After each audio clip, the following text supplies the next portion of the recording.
Amy here from Plans Meet Paper, and today I wanted to come on and chat with you all about meal planning.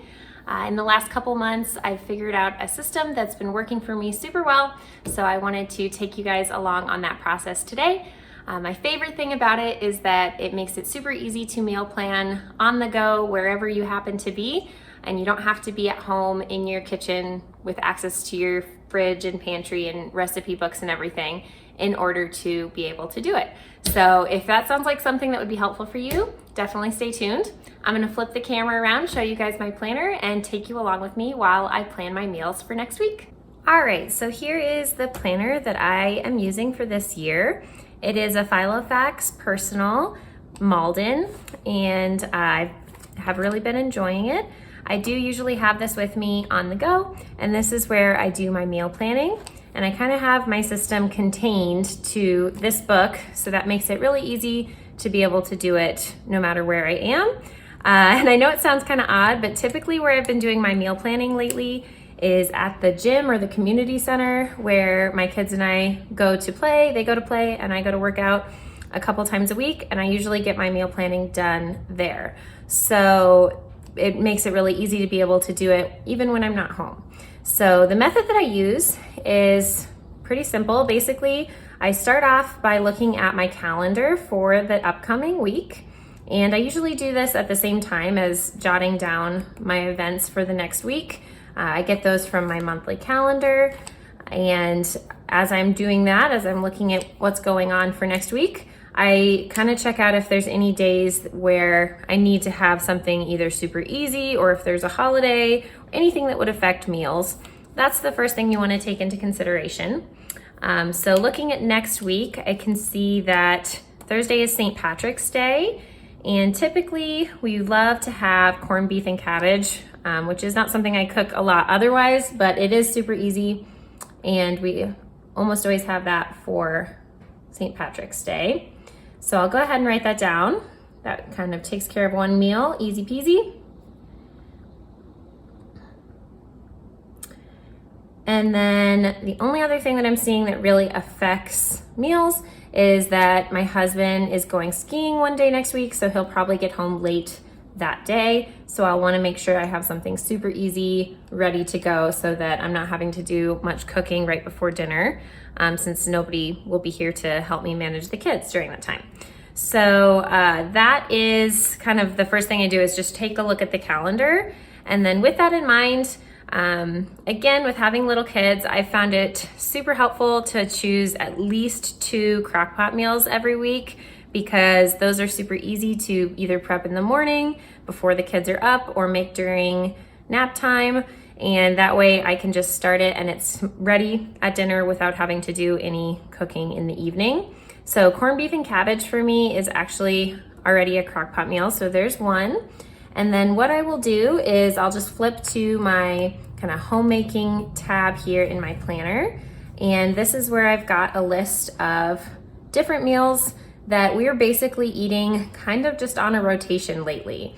Like I said, because I usually don't meal plan at home, and just in the season of life that we're in right now, making recipes out of cookbooks or out of off of Pinterest or things like that is not really working for me in this season of my life.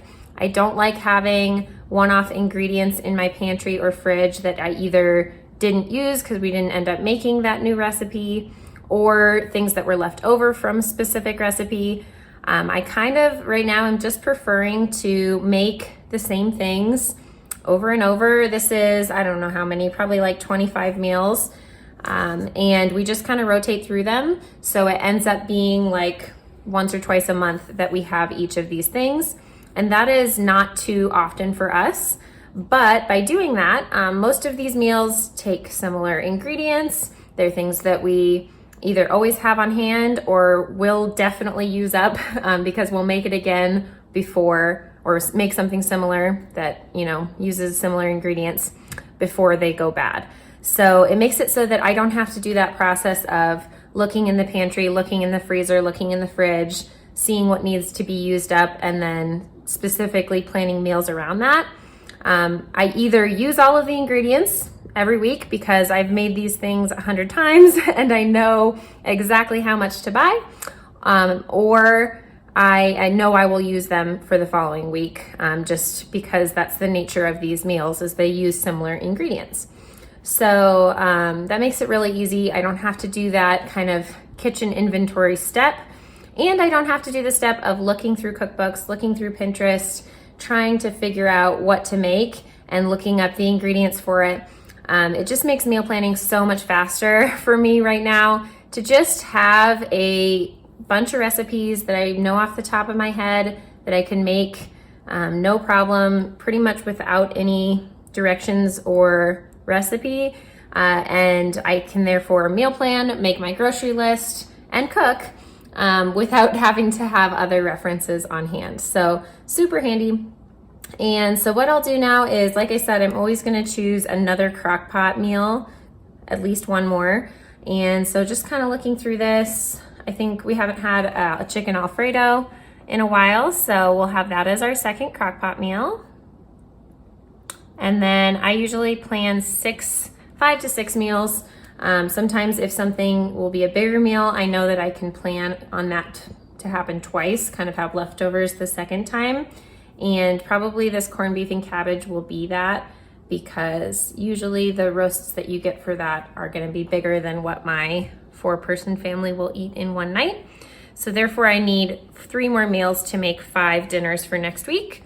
And that will end up being 6 dinners. The 7th night, we usually either just eat whatever happens to be in the fridge, any leftovers.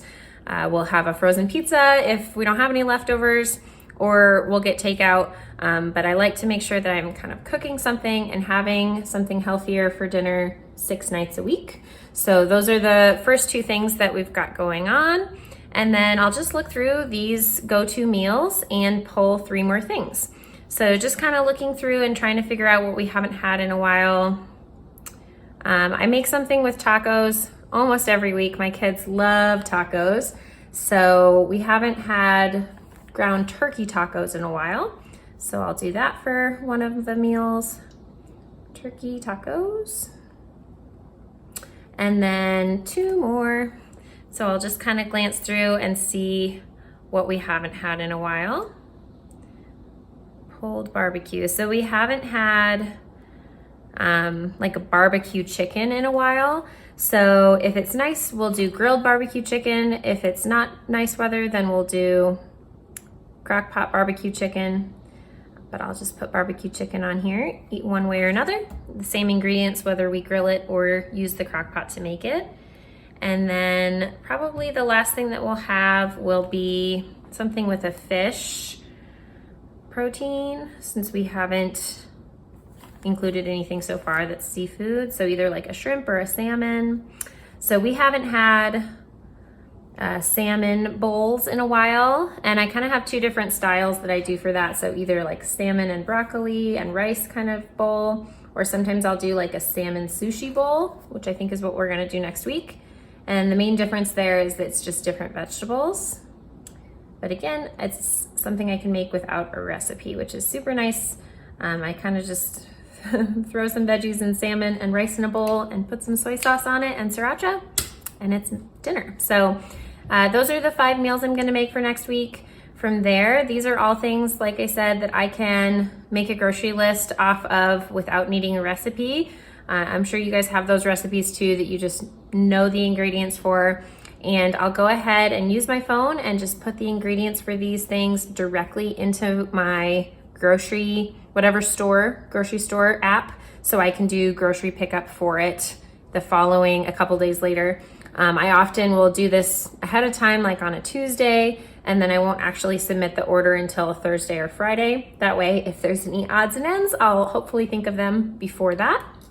So I'll make my grocery list based off of those dinners. And the other thing I do to make my grocery list is I have this list on the back here for every week things. So these are things that we use in our house almost every week. We don't necessarily have to buy them every single week, but I like to at least consider whether or not we've run out. And again, because these are things we eat almost every day, Even if I'm not home, I can remember whether or not we are out of them, because that would mean that I didn't have them to give them to my kids or my husband or myself earlier that day. So these are our every week essentials. Some of them we do buy every single week, like milk. Other things, it's just if we've run out, like Cheerios. So I'll go ahead and look through that, add those things to my grocery list as well. And then I am all done. I can submit my grocery pickup order whenever I'm ready, later that day or in the following days. And I'm ready to cook dinner for my family for the following week. So that's the super, super simple meal planning method that I've been using in the last several months, and it's been working really well for me and my family. It's allowed me to cook dinner 6 nights a week at least, and consistently do that, not have hardly any food waste, and be able to meal plan on the go, which is what's working best for me at this moment in my life. So I hope you guys enjoyed this simple little video. If you have any questions or comments, please feel free to leave them down below, and I'll enjoy chatting with you guys down there. Thanks for watching. Have a great day. Bye-bye.